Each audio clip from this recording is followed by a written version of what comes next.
sarap ng ulam natin mga kabay. Yun. So itong manok. Yan.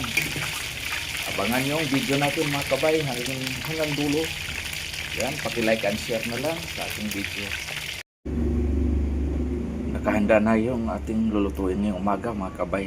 Ito yun, karning manok. Yan. I-prito natin ito.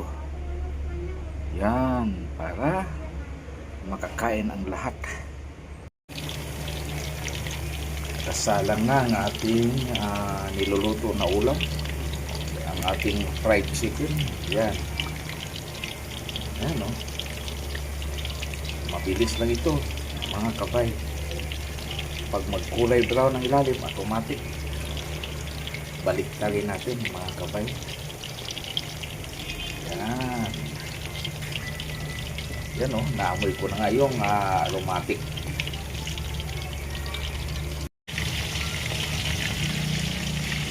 Yan, tuloy-tuloy lang ang ating pagluto sa ating ulam.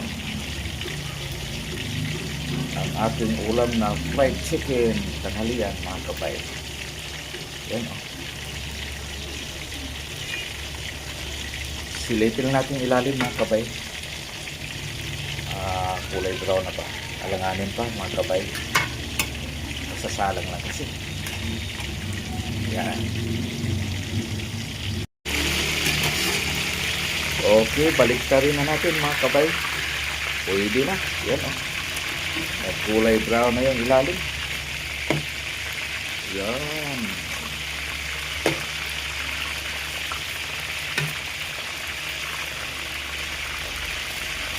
Yan, saglit lang ito mga kabay. Mabilis lang maluto ito. Yung kabila.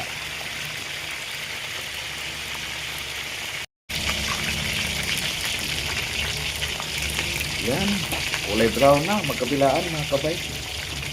Mga ilang minuto na lang. Pwede na hainin natin ito. Yan,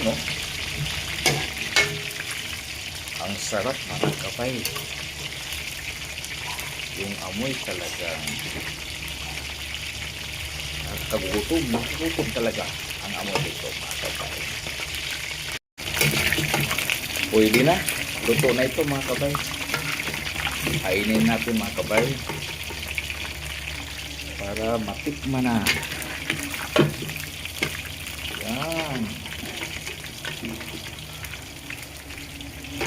Ang sarap mga kabay. Mas lalo na kung may magandang sausawan ito. Talagang paghandaan natin ng magandang sausawan na may kunting sili.